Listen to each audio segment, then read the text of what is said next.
बोला नहीं झुमका झुलनिया के नवला हो एको बेरी नहीं बाहर घुमावला हो कहला पकहेला की कहरेला मान हो तोहरे में बसेला परान हो तू ही तहु हमर जान हो।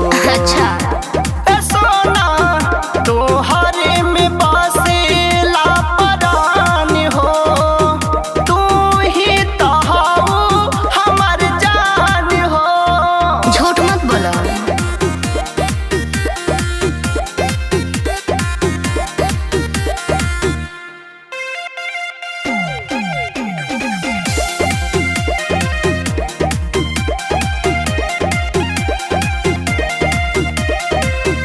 शादी के पहिले वाला प्यार कहाँ करेला बाबू सोना कहत रहला अब कहाँ कहेला बताओ तो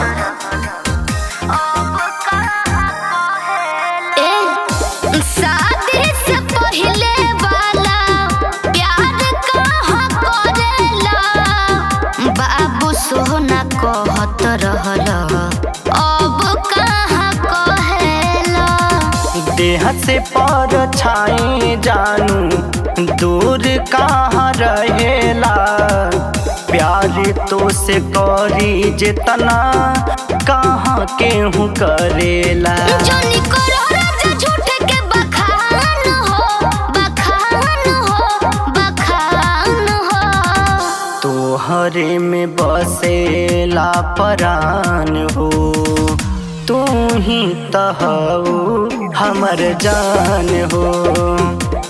सोना तोहरे में बसेला परान हो तू ही तहु हमर जान हो।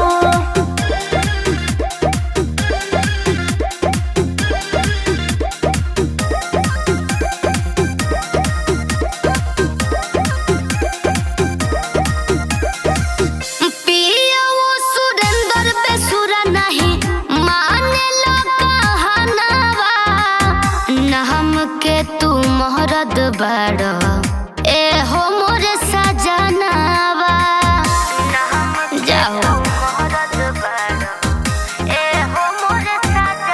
सुनो पिया वो सुरेंद्र बेसुरा नहीं माने लो कहनावा न हमके तू मोरद बड़ ए हो मोरे सजनावा तू त करे जा बाड़ू बाटे परवा हो दीने स दीवाना सतेंद्र बाटे गवाह हो। रोज काहे करेला परेशान हो परेशान हो परेशान हो तोहरे में बसेला परान हो झूठ मत तू बोल ही तहु हमर जान हो।